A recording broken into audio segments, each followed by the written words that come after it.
Hi, I'm Kaylin. When my mom and stepfather left for Europe, they smiled, like it was just another vacation. But behind their smiles was a lie. They left me behind to take care of my stepbrother, bedridden, helpless. And as he pulled away from the driveway, my stepfather said, "At least you're useful for something." But that night, Elias stood up. He looked me in the eye and whispered, "They want my money. 4 million. Help me stop them." I thought I knew betrayal. I didn't. Not until I uncovered how deep the lies went. And now I ask you, what would you do if your own family forged your name, stole your future, and smiled doing it? They left just before sunrise. The car was already humming in the driveway when I came downstairs. Sterling was stuffing last-minute luggage into the trunk, his sleeves rolled, his voice sharp as usual. My mom, Marjorie, stood near the porch, arms folded tightly across her chest, like she was bracing for more than just a transatlantic flight. I handed over Elias's medication chart, neatly printed, color-coded. I'd spent the entire night sorting pills into day-by-day compartments. Sterling didn't even look at it. Instead, he shoved a thick envelope into my hand, 3 pages of typed care instructions, stapled with military neatness. Follow this exactly. No improvising. He needs his shots at 6 a.m. and 6 p.m., he said. Don't forget the diapers or the protein shakes. He stared at me, eyes flat behind his aviator glasses. At least you're useful for something. Useful. That word clung to me like smoke. I didn't say anything. I just nodded, folded the envelope in half, and slipped it under my arm. Mom moved to hug me. She hesitated, her hand grazing my shoulder but never fully settling. Her face carried that look, equal parts apology and avoidance. She whispered, "Thank you," like I was a stranger doing her a favor. Then they were gone. The tires crunched down the driveway. I watched until the red of their taillights disappeared into the morning fog that hung low over Fairfax. Inside the house, everything fell silent. No more footsteps upstairs. No phone buzzing on the granite counter. Just the dull hum of the fridge and the weight of the house pressing down. I walked past the kitchen and into the garage. The wrench was still there. My father's wrench. Hanging from the same pegboard it always had, untouched, its handle worn smooth from his hands. That thing had fixed bikes, patched pipes, even kept the mailbox alive one winter when the hinges froze shut. I stood there, staring at it. The wrench didn't move. The garage didn't breathe. Funny how tools outlast people. Back when Dad was alive, I was never just useful. I was a son. I was enough. After he passed and Sterling moved in, I became the backup plan. The one who cleaned gutters, ran errands, fixed things when they broke. But only after someone else already failed. The spare son. That morning, I made a full breakfast, toast, eggs, soft fruit, for Elias. I carried the tray up to his room, careful on the stairs. He was still bedridden, according to Sterling. A victim of some degenerative illness that always sounded vague when anyone asked for details. The door creaked when I pushed it open. Elias was lying still, pale, framed by sunlight slicing through the blinds. The sheets around him looked untouched. His face was thin, lips dry, but his eyes, they were open, watching me. I tried to be casual. "Brought you some food." "Thanks." His voice was faint, but steady. He didn't reach for the plate, just stared at it. "I can set it on the tray table," I offered, adjusting the height. A pause.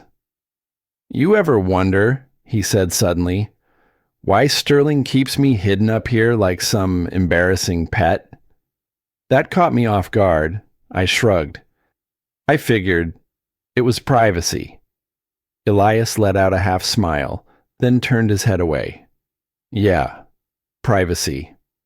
I stood there, not knowing whether to sit or leave, or ask him what he meant. The silence grew thick. Eventually, I muttered something about checking on him later and stepped out. By noon, I was organizing meds again, checking supply levels, making a list of things we were low on. The usual routine. Sterling called that evening. Just checking in, he said. How's our little patient? He's quiet. Well, don't screw this up, Kaylin. We both know responsibility isn't your strong suit. There it was again. I swallowed the urge to say anything. Yes, sir. I could hear background noise, airport announcements, maybe a bar. Then the line clicked off. I stood there holding the phone, still pressed to my ear, long after the call ended. The house was dim. Dishes from lunch sat in the sink. A mug of cold coffee had left a ring on the counter. I wandered the halls, half listening for Elias, half trying not to feel like a ghost in my own childhood home. Later that night, I peeked into his room. Elias lay still, breathing slow. But just as I turned to go, I caught a flicker of movement, his fingers. They twitched, just for a moment. Then nothing. He squeezed his eyes shut like a child pretending to be asleep. I stared. He wasn't supposed to move. Not like that. I backed out slowly, stepped into the hallway. My eyes drifted again to the garage door. That wrench. Still hanging, still waiting. I whispered under my breath, more to myself than anyone. Guess I'm useful for something after all. I turned off the hallway light. The sound came around 1:30. At first, I thought it was just the wind, the house settling, or the rain slapping against the gutters. It had started pouring sometime after midnight, and the rhythm on the roof was steady, hypnotic. I was half asleep on the couch when a sharper noise cut through it, wood creaking from upstairs, like someone shifting their weight on an old floorboard. For a second, I thought maybe I'd imagined it. Then came another sound, softer, more deliberate. I stood up, the blanket sliding off my shoulders. The house felt colder than before. I moved slowly through the hallway, past the dark kitchen where the digital clock blinked 1:32 a.m., and up the stairs. Elias's room was at the far end. A faint light seeped out from the crack under his door. I hesitated, then pushed it open gently, and froze. Elias was standing, both feet on the floor, his back to the window, breathing hard. His legs were shaking slightly, but he was upright. No tubes, no wheelchair, no trace of the helpless boy everyone thought he was. He looked right at me, panic flashing across his face. "Close the door." I shut it quietly. My throat felt dry. "You're not supposed to," he cut in, voice trembling. "I know." For a long moment, neither of us spoke. The rain filled the silence, tapping like nervous fingers against the glass. Finally, I whispered, "You've been walking this whole time?" He nodded. "Not always. It's been on and off for months. I had to be careful." "Careful of what?" He stepped closer, his voice barely a breath. "Sterling. They want my money, Callan. Grandpa's trust fund. $4 million. They've been waiting for me to die so they can take it." I almost laughed, but something in his eyes stopped me. This wasn't delusion. It was fear. Real fear. He limped to his bed, reached under the mattress, and pulled out a thick file folder. "Look." I took it. Inside were printed bank statements, legal letters, insurance forms, all with Sterling's name on them. Pages marked with his signature. Elias said, "He's been moving the funds, using my medical records to claim I'm incapacitated. When I die, Everything goes to him and Mom as my guardians. I flipped through the documents. The dates went back years. You're serious. I've been pretending, he said. The wheelchair, the weakness. It's all a lie. I needed him to think I was dying. It was the only way to buy time. I looked at him, trying to piece it all together. Why not go to the police? Because he's connected. He has friends at the courthouse, the bank. If I push too soon, he'll make it look like I'm unstable, or he'll make me disappear. The air between us felt heavy. He sat down, rubbing his hands. You're the only one he doesn't suspect. He thinks you're harmless. I stayed quiet. Harmless. That word again. I'd worn it for years like a second skin. Elias continued, I can't do this alone. We need evidence. Emails, signatures, voice calls. I've hidden what I can, but he keeps everything in his office downstairs. I stared at the rain streaking down the window. You're asking me to lie. To him. To Mom. He nodded. I'm asking you to help me survive. I wanted to walk away, pretend I hadn't seen any of it, but his voice cracked on the last word, survive, and something in me, something old and bruised, responded.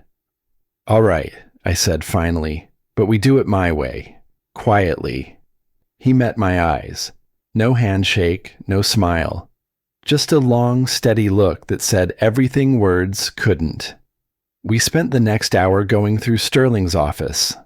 The lock on the drawer wasn't much of a challenge. Inside, I found a folder labeled Medical Liability, Elias Trent. There were staged photos, Elias lying in bed, pale and unconscious looking. Doctors' statements, all signed. Some were obviously fabricated, but official enough to fool anyone not looking closely. One paper made me pause. My mom's signature, I murmured. Elias glanced over. She doesn't know, or maybe she just can't admit it. I didn't reply. I couldn't. The rain outside grew heavier, pounding the windows like it was trying to drown out our thoughts. Around 4, Elias pulled out a sketch pad from his desk drawer. We'll act like nothing's changed, he said, writing as he spoke. I'll keep pretending to be paralyzed. You handle anything Sterling asks. We'll collect everything. Emails, recordings, transactions. I leaned over his shoulder. And then, when they come back, he said quietly, we'll have enough to end it. For the first time in a long while, my silence felt useful, not as a shield, but as a weapon. The rain finally slowed near dawn. The air smelled like wet earth and coffee. I made a pot and carried a mug upstairs. Elias was already back in bed, his face calm, his breathing shallow, back to the role he'd been forced to play. The phone rang. Sterling's name flashed on the screen. Answer, Elias whispered. He'll want to see me. I turned on FaceTime. Sterling appeared, disheveled but smug, his arm around Mom in some fancy hotel lobby. How's my patient? He asked. Elias went limp instantly, eyes half closed, hand resting weakly on the blanket. Still holding on, I said. Sterling smirked. Good boy, Kaylin. Maybe you're not completely useless after all. I forced a polite smile, staring right into the camera. Guess we'll see about that. He chuckled, oblivious. Keep him alive, will you? At least until we're home. The call ended. I stood there in the quiet, the faint hum of the fridge downstairs mixing with the patter of leftover rain. By the time they landed in Paris, I had already started recording everything. Not with spy gear or fancy surveillance equipment, just an old recorder tucked inside a coffee mug cabinet. Sterling always made a show of how tech-savvy he was, but sometimes the simplest tools slipped beneath arrogance. That morning, I brewed coffee, as usual. The machine hissed the same way it did every day. I slid a fresh mug across the counter for Elias, keeping my motions unremarkable, just as we rehearsed. My fingers grazed the underside of the upper shelf as I reached for a second mug. Click, recorder on. Sterling's FaceTime call came in like clockwork at 9:06. He didn't ask how I was, just whether the boy had taken his meds. "He's drowsy," I replied. "Didn't eat much." Sterling grunted. "Good. Keep it that way." I kept my face straight while nodding, but inside, something boiled. That man didn't speak like a father. He sounded more like someone watching over a crop waiting to ripen for harvest. After the call ended, I opened the back office. Sterling's laptop, a gray workhorse he insisted on leaving behind, sat dormant on the desk.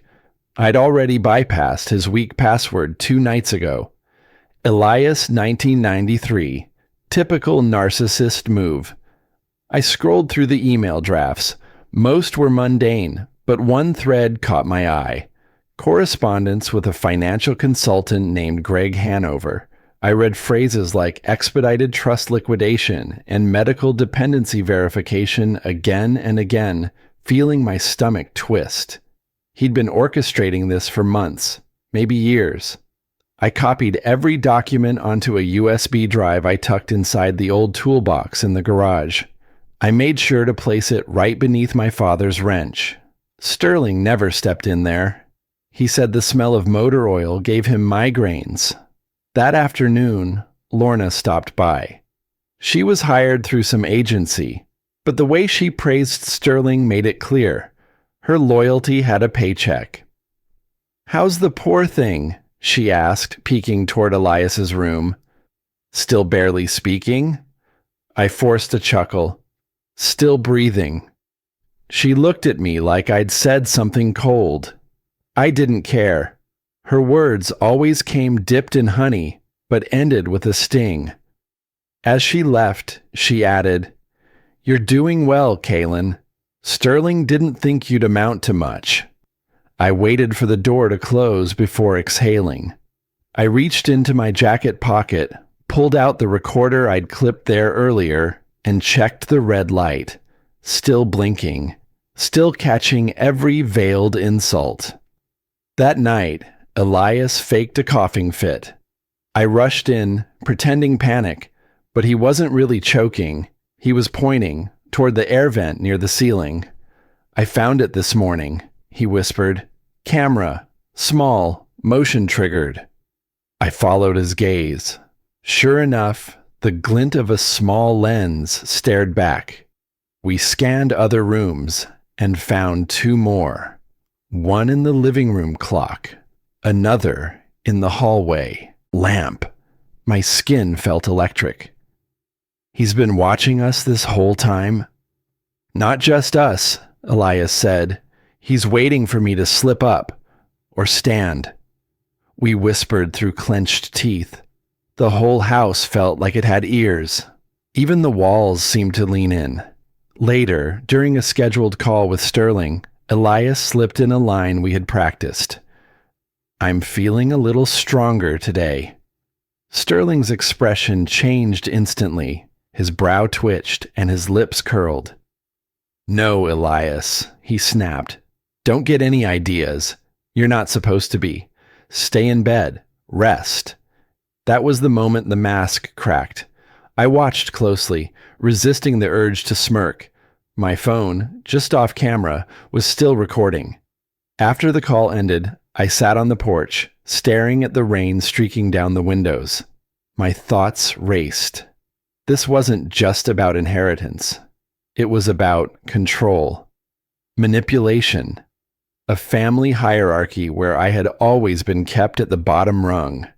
As night deepened, I went through the day's files. My thumb hovered over the rewind button, replaying Sterling's outburst 3 times. Each word now proof. Each line a nail in his coffin. I tucked the recorder back into the drawer beside my father's wrench. The cold metal grounded me. Dad used to say, "Tighten it once, right? And you won't have to do it again." This time, I wasn't just fixing a machine. I was rebuilding justice from broken pieces. The morning came gray and heavy, the kind of stillness that feels like the world holding its breath. I was halfway through pouring coffee when the doorbell rang. It was 9:05 a.m. exactly. Through the front glass, I saw a man in a gray suit standing perfectly still under the porch, raincoat folded over one arm. His car, a white sedan with government plates, idled at the curb. I opened the door, keeping my expression blank. "Mr. Ward?" His tone was polite, professional. "Name's Dorsey. I'm with Providence Mutual.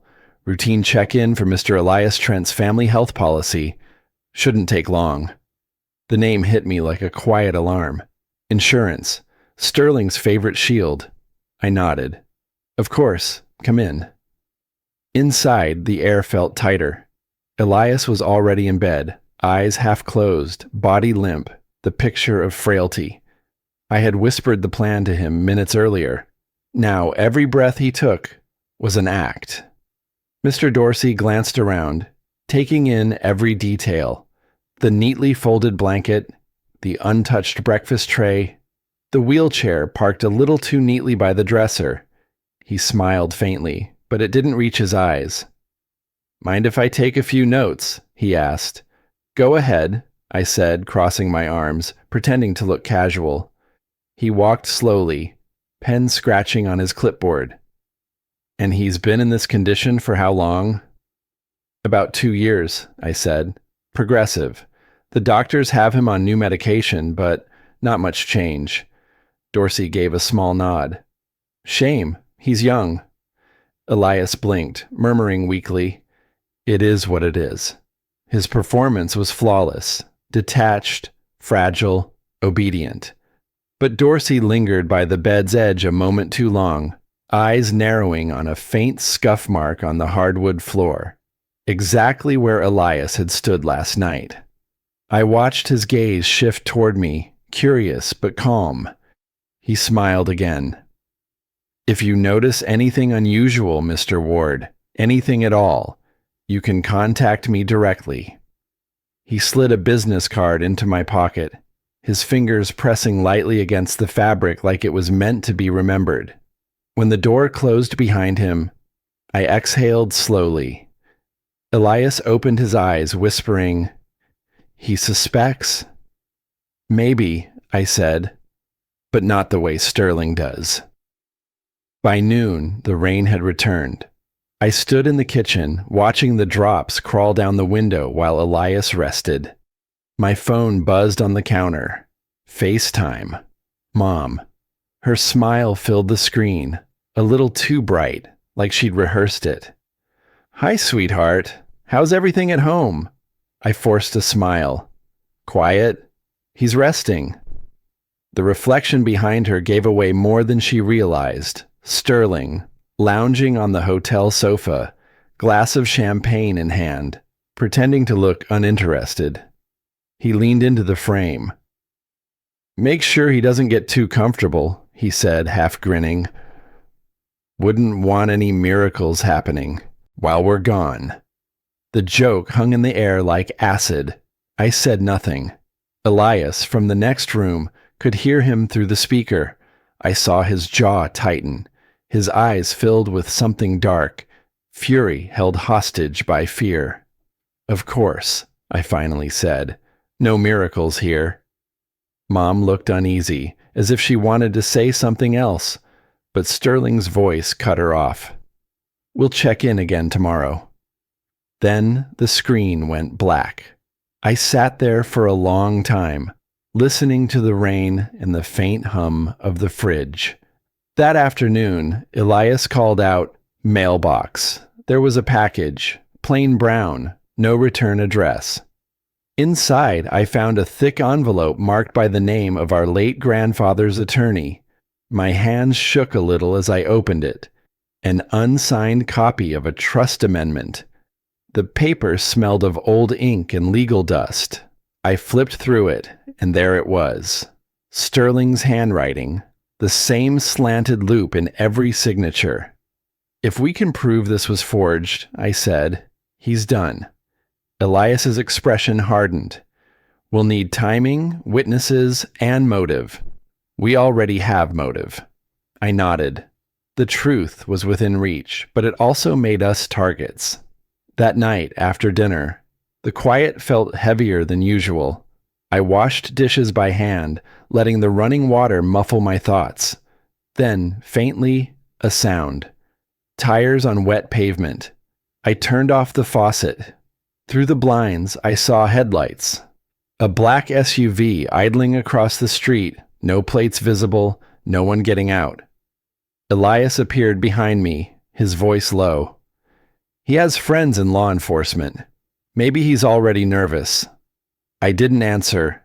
Instead, I pulled my phone apart, popped out the SIM card, and set it in a glass of water. If we were being watched, we'd make their job harder. Later, in the dim light of the living room, I sat with Elias. Neither of us spoke for a while. The only sound was the clock ticking and the soft creak of the old house settling into night. I pulled Dorsey's card from my pocket, running my thumb along its edges. A thought began to form, a dangerous one, but clear. If we're going to burn, I said finally, we burn smart. I got up, walked to the garage, and tucked the card behind my father's wrench, the same spot where the USB drive lay hidden. The metal felt cool and solid against my skin. It was no longer just a relic of the past. It was part of the plan. By the next morning, I had made up my mind. The next day, I decided to call the number on Dorsey's card. But someone else answered. The line clicked once. Then a woman's voice came through. Calm, steady, official. Detective Harris, Financial Crimes Division. Mr. Dorsey's on medical leave. Who's calling? I froze. My mouth opened, but nothing came out. The sound of my own breathing filled the silence. I think I have the wrong number, I muttered and hung up. The phone vibrated almost instantly. A new message appeared.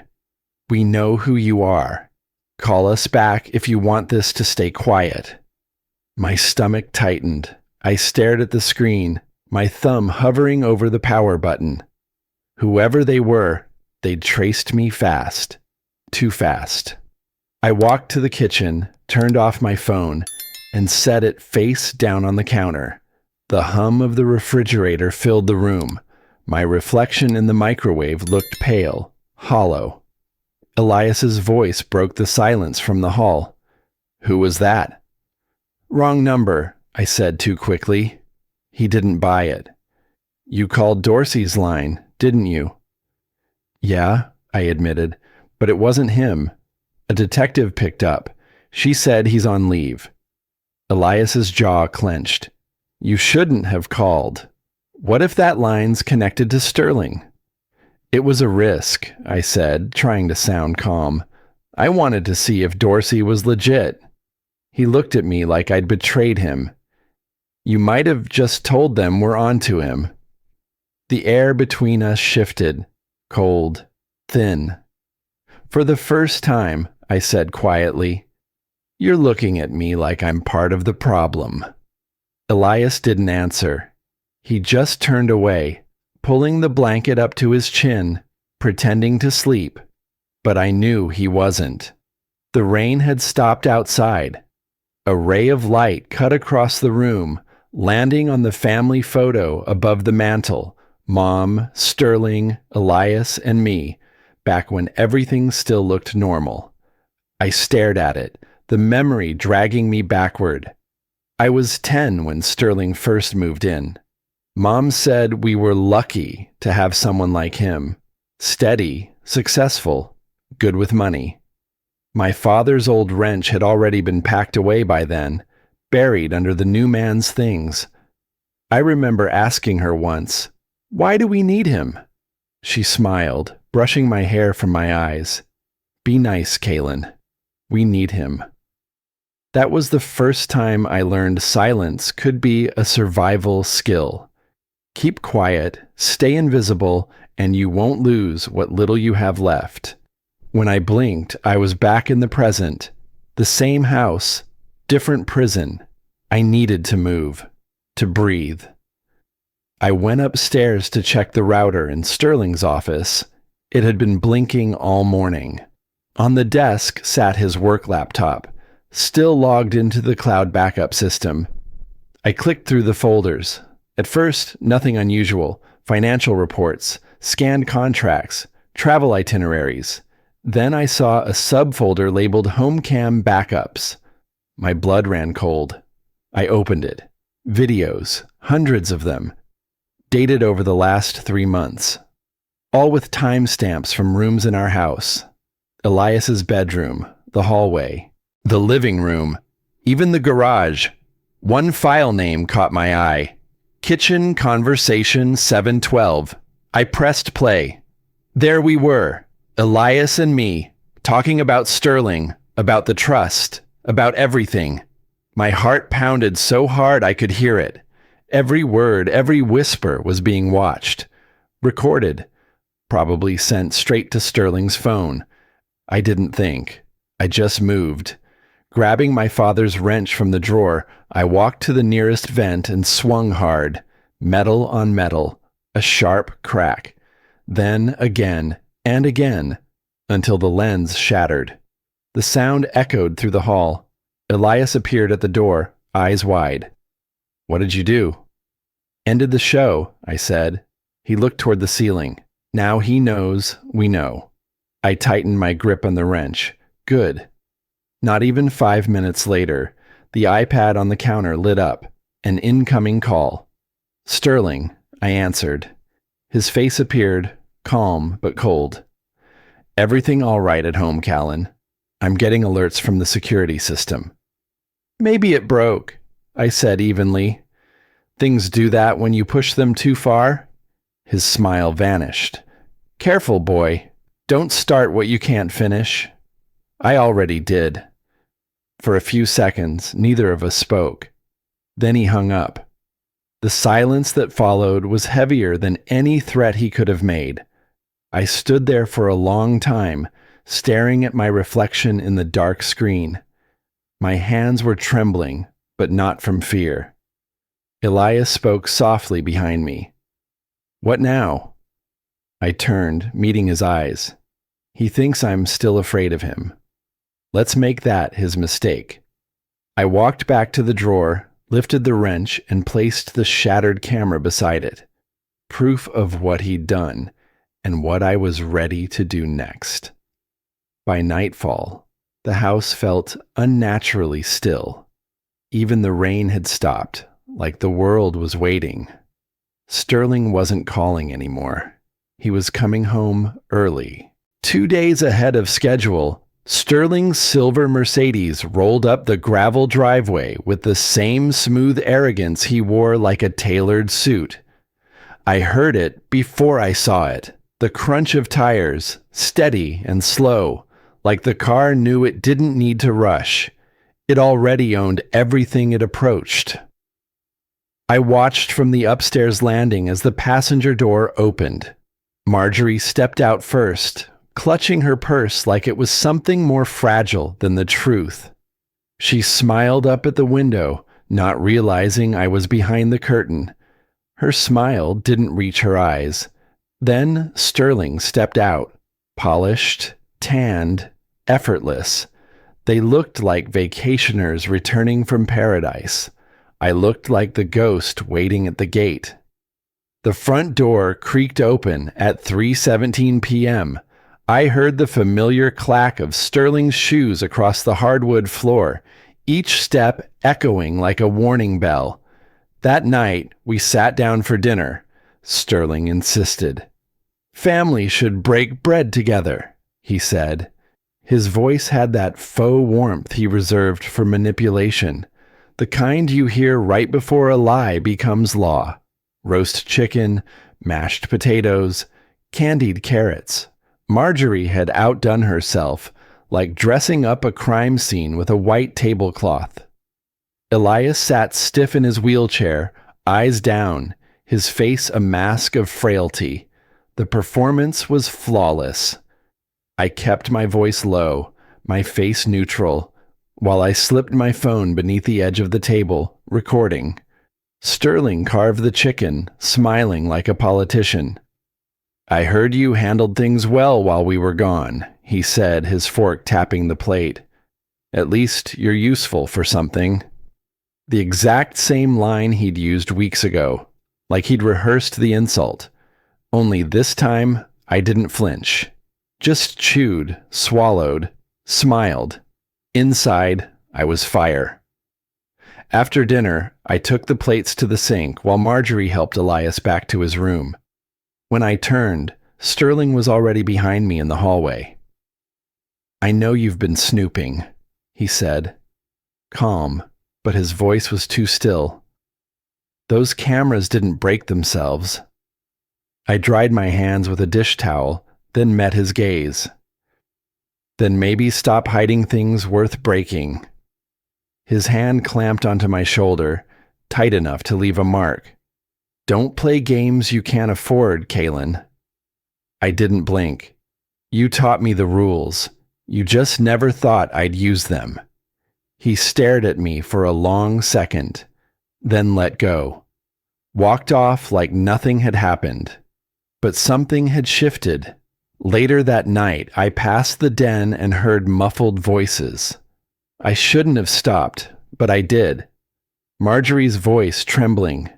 "You promised he'd never find out." Sterling's answer was sharper than I'd ever heard it. "He won't, if you keep pretending he's your son." My heart dropped into my stomach. "Not your son." I stumbled back to my room, the sound of those words louder than any argument. All the moments of silence, the looks, the distance. They weren't just grief, they were choreography.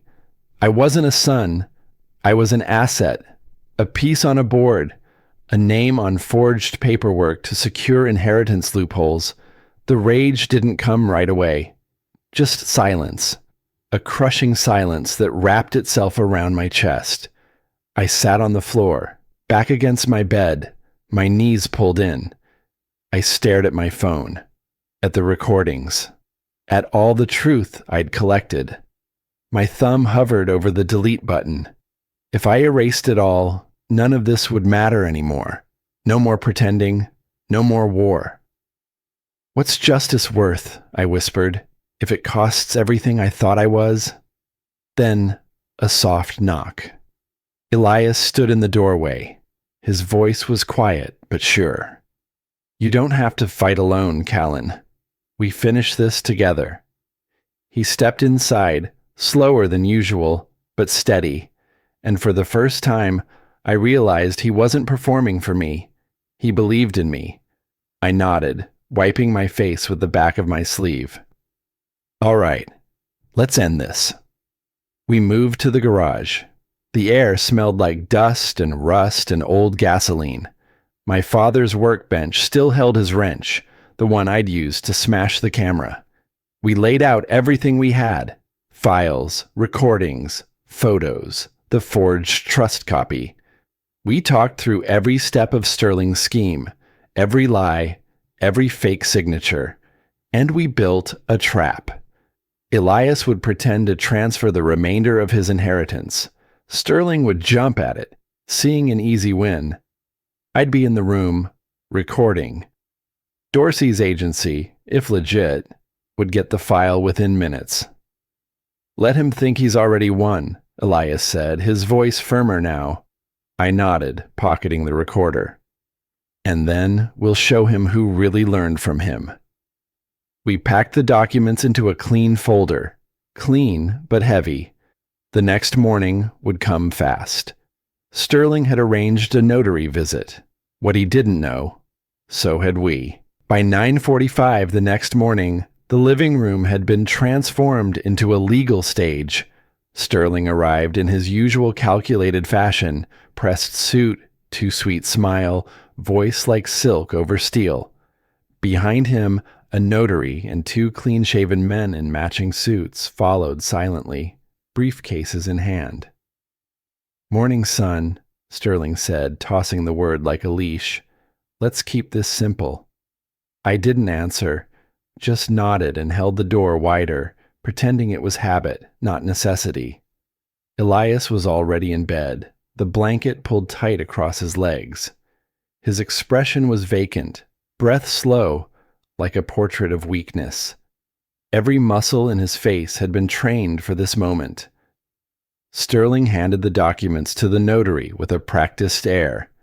Standard transfer, full control of the trust into Trent Holdings, as per Elias's wishes.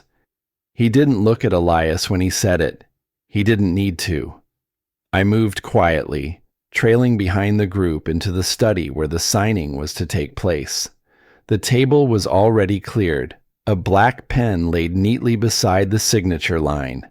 From behind the bookshelf, where dust still coated the upper ledges, my phone streamed the scene to a private cloud folder, camera angled, audio sharp. Sterling glanced at Elias, then gestured. "Let's make this official." As the notary leaned in, Sterling slid his laptop onto the table. "We'll scan everything once we're done. Efficient." "Always," I muttered. I stepped forward under the pretense of adjusting the document, aligning it for Elias. With one hand, I palmed the flash drive disguised as a matte silver pen. Smooth, nondescript. While my right hand steadied the paper, my left hand slipped the drive into Sterling's laptop port. Click. Inside, the hidden program launched automatically. 30 seconds. That's all we needed. Elias paused dramatically, just enough to make it look like hesitation. Then he signed his name. Misspelled, subtly, deliberately. Sterling, too focused on the win, didn't even glance. The upload finished. The confession Elias had recorded last week, detailing every forgery, every manipulated document, every moment Sterling had leveraged control, was now embedded and queued to send through Sterling's email chain, addressed to the compliance department at his firm. I stepped back, heart pounding like a war drum muffled beneath my ribs. Sterling extended a hand toward me, smug. "You've been useful, boy.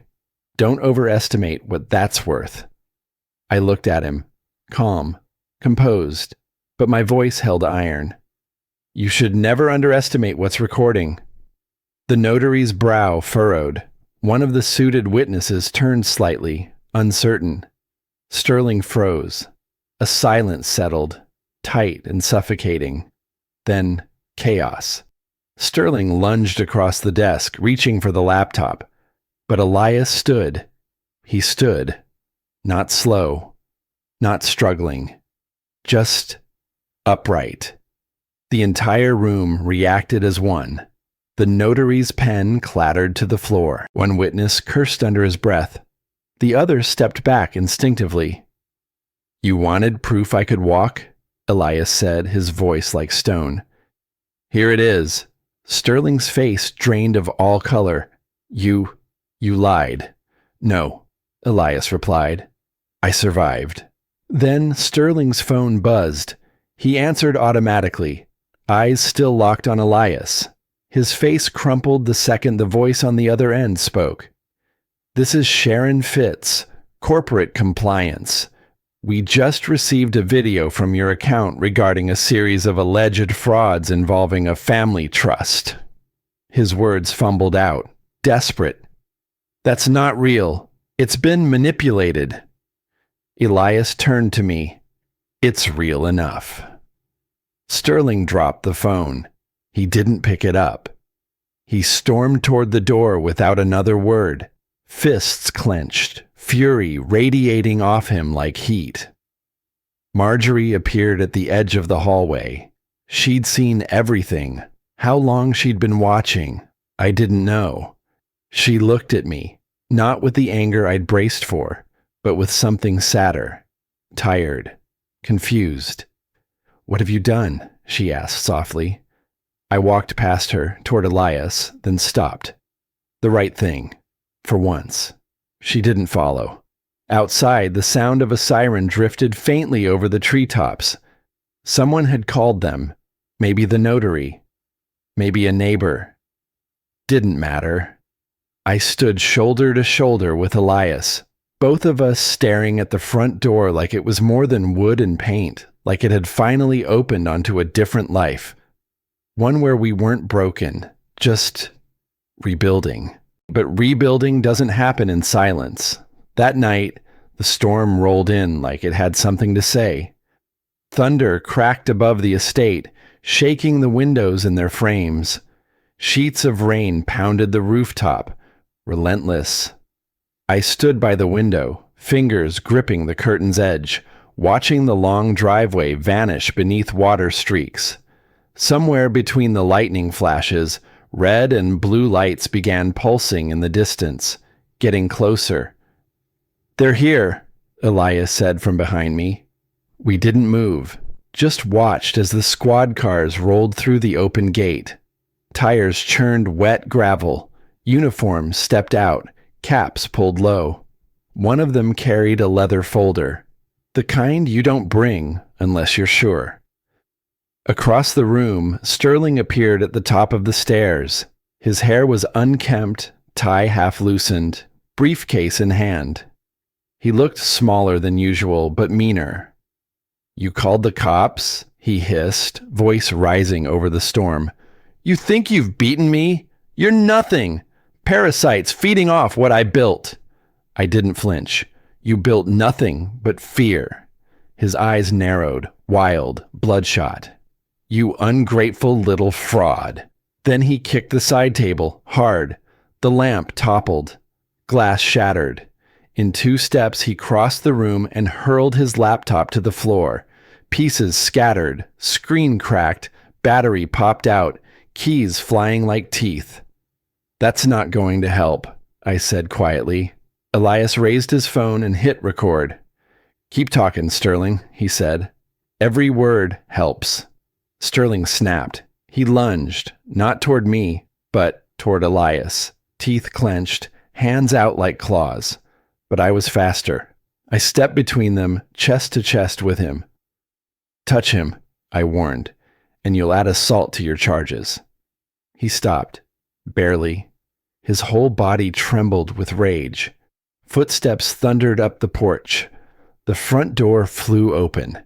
2 officers entered, rain dripping off their coats.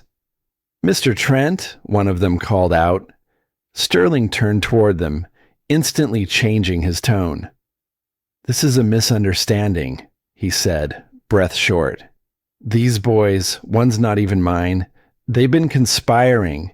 They've hacked my email, faked documents." The officer lifted the warrant. "We've got probable cause and signed statements. Sir, step aside." Sterling glanced at Marjorie, who had just come down the stairs. Her eyes darted from him to us. She opened her mouth, but no words came. Sterling tried one last play. "I'm the victim here. They've been manipulating my family." Marjorie collapsed onto the sofa like someone had yanked her strings. "I didn't know it would go this far," she whispered. I turned to her. "You always knew. You just didn't want to see it." Officers flanked Sterling, securing his wrists with handcuffs. The sharp click echoed across the marble floor. As they led him out, he looked back, straight at me. "You'll never escape me, boy," he growled. "You're still nobody without my name." I met his stare. "Maybe, but at least now it's my life, not your shadow." They shoved him through the front door.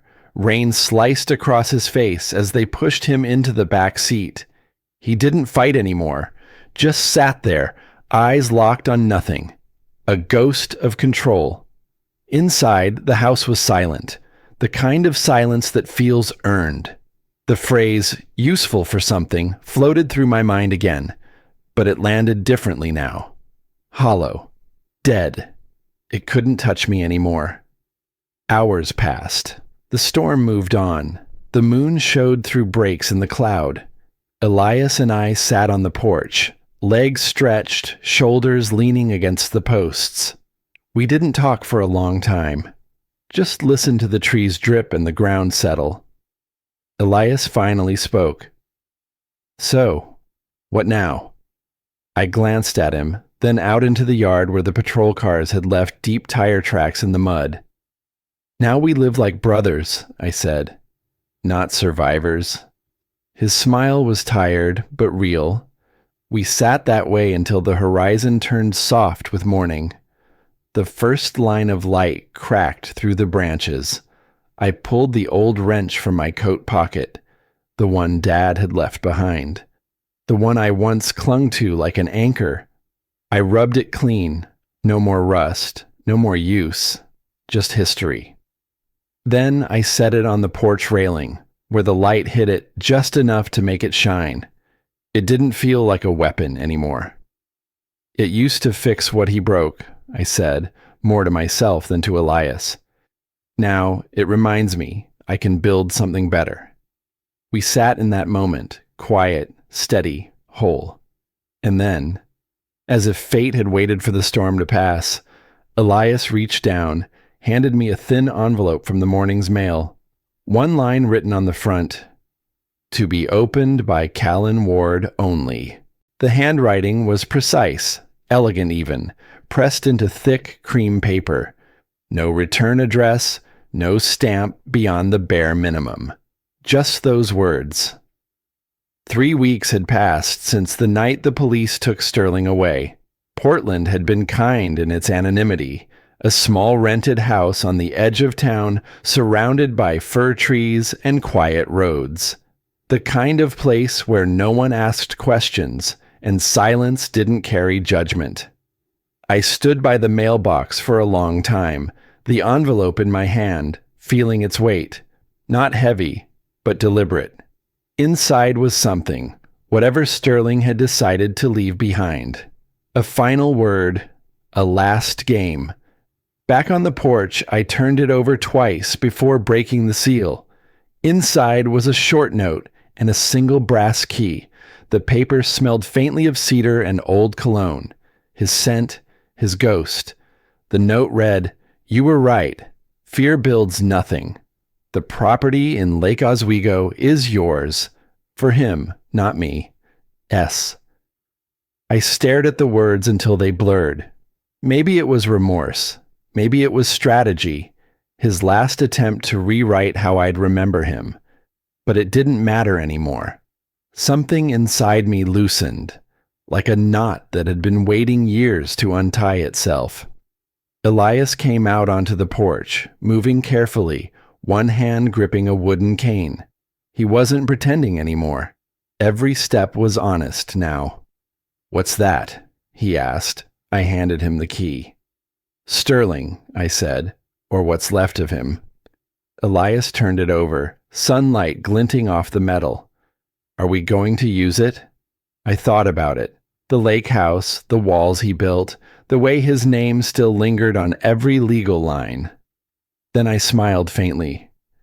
"Maybe not the house," I said, "but the life, yes." Elias laughed softly. The kind of laugh that wasn't about joy, but release. For the first time in years, the silence between us felt like peace, not punishment. Inside, the house was sparse but warm. A second-hand couch. 2 mugs drying by the sink. A shelf with a few photos we managed to save. Most of them from before things went wrong. Above them sat the wrench.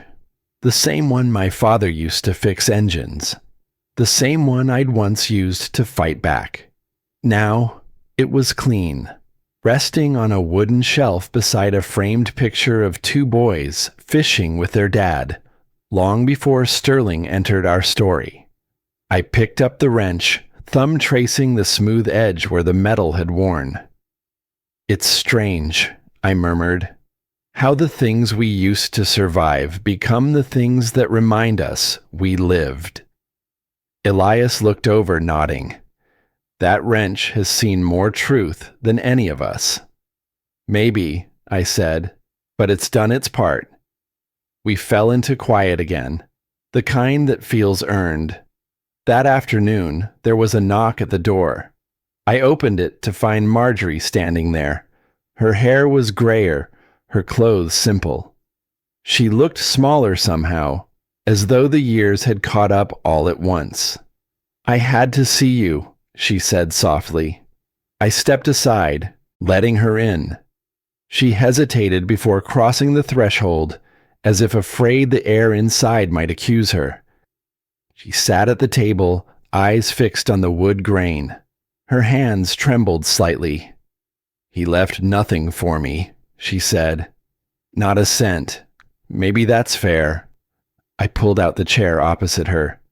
"It's not about fair, Mom. It's about finally telling the truth." Her lips trembled. Then she cried, not with drama, not with guilt. Just quiet, steady tears that felt like release. Years of silence breaking at last. "I thought I was protecting us," she said through a breath. "But all I did was protect him." Elias came in, leaned on the table beside me. "You can stop now," he said gently. "There's nothing left to protect." The three of us sat together. No lies, no masks, just people, flawed, scarred, but still here. Justice hadn't fixed us, but maybe truth had, or at least it stopped the bleeding. As evening came, Marjorie left quietly. No promises, no grand gestures, just a hug that lingered longer than any before. When the door closed, Elias looked at me. "You think she'll be okay?" "I think," I said, "she finally can be." At sunset, I walked out to the edge of the property. The sky over Portland burned orange and gold, fading to violet near the trees. I pulled the letter from my pocket, its edges soft now from handling. "I used to think family meant blood," I said, watching the horizon. "Now I think it means who stands with you when the blood turns cold." I dropped the letter into the fire pit. The flame caught fast, curling the paper, turning the ink to gray smoke. "Goodbye, Sterling." For a moment, I thought I saw the fire flare, like he heard me. But maybe that was just the wind. Behind me, Elias stepped onto the porch, the glow of the fire lighting his face. He smiled. "Come inside, Kaylin. It's getting cold." I turned, nodding once. As I walked back, I passed the shelf again. The wrench gleamed faintly in the dying light. Once a weapon, now a memory. He took my childhood, my peace, my silence, but not my ending. That, finally, belongs to me.